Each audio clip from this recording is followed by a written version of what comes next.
सही है। 10 साल से जो नाइंसाफ़ी हो रही है, हम 3 महीने के अंदर हम उसको नहीं कर सकते। बहुत जल्द आप खबर सुनेंगे कि 43 उर्दू अकेडमी की उर्दू लाइब्रेरीज बंद हो गए, 33 उर्दू अकेडमीज बंद हो गए। उनके एम्प्लॉय सड़कों पे फिर रहे बेचारे, उनको काम नहीं है।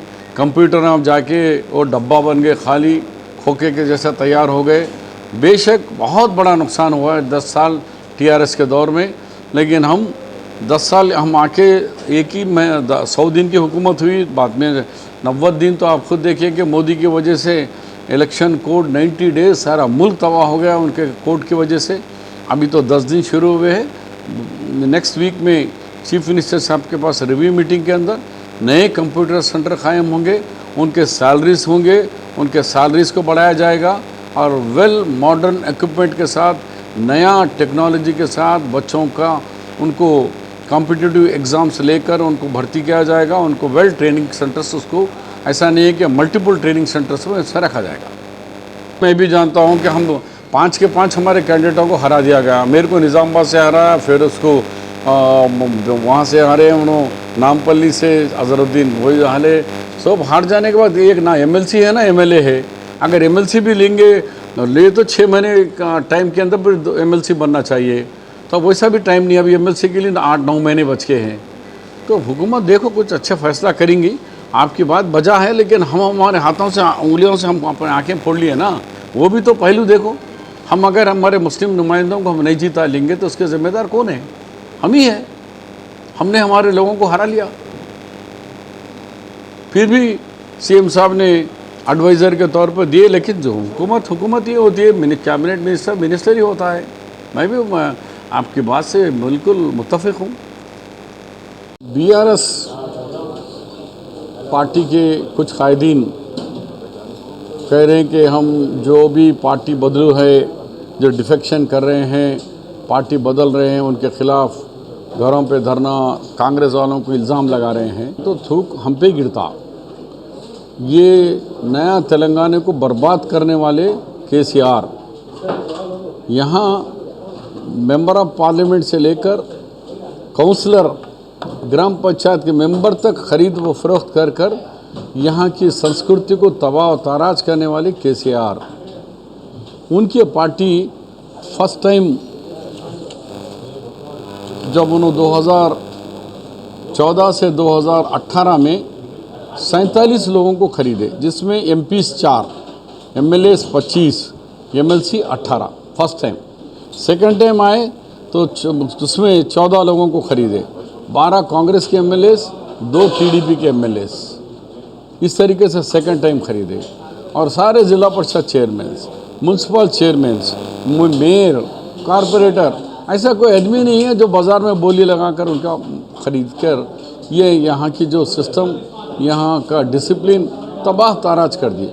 आज वो लोग किस मुँह से आकर पूछ रहे कि पार्टी कैसा बदले? अरे तुम ही है उस्ताद शिकायत वाले, तबाह करने वाले तुम ही है।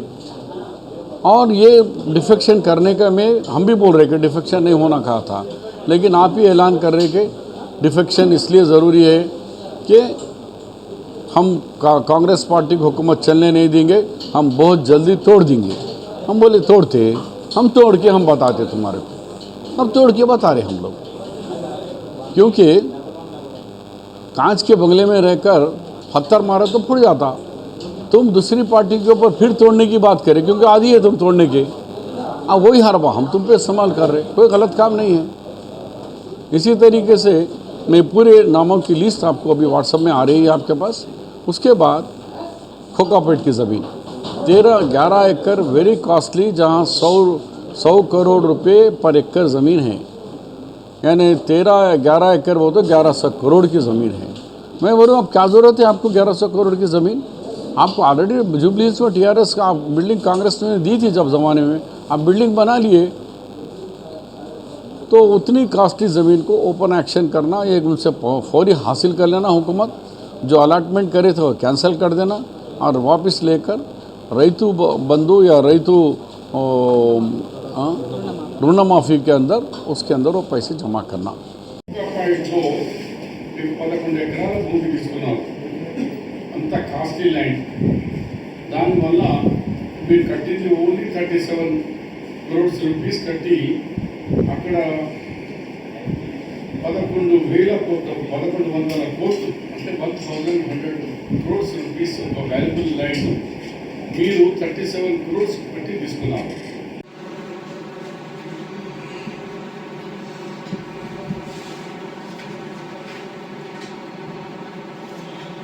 ప్రైజ్గా మీ కంప్లీట్ మీ దాంట్లో చేస్తూ అలాగే कोकापेट लाइन जिसको गौर करें और इमीडिएटली इसको कैंसिल कर दें. उसके बाद सिंगरेनी पे बात कर रहे हैं. दोनों भी सिंगरेनी को बर्बाद करने में बराबर की हिस्सेदारी है, बीजेपी और बीआरएस. मैं जब सिंगरेनी का मिनिस्टर था मेरे दौर में 76,000 लेबर काम करते थे, एम्प्लॉइज काम करते थे. 76,000 आज 21,000 हो गए. 54,000 लोग एम्प्लॉइज कम हो गए बोले तो उसका जो प्रोडक्शन था वो सब कम होते जा रहा है. माइंस कम होते जा रहे हैं, उनका हेल्थ केयर नहीं किया जा रहा है, उनको रेजिडेंशियल क्वार्टर्स नहीं बना के दिया जा रहा है, ख़त्म हो गया. ओपन माइंस करने नहीं दे रहे हैं. तो ये दोनों की मिली भगत है, बीजेपी बीआरएस. ए टीम बी टीम मिलकर तबाह करे. अब खुद किशन रेड्डी कोल मिनिस्टर है, उनके ऊपर भारी जिम्मेदारी है. इस माइंस को बचाएं और ओपन एक्शन बंद करें और इस सिंगरेनी को उसका हक दे दें और यहाँ के वर्कर को और सिंगरेनी इम्प्रूव करें. ये सिंगरेनी आज की कल की नहीं है.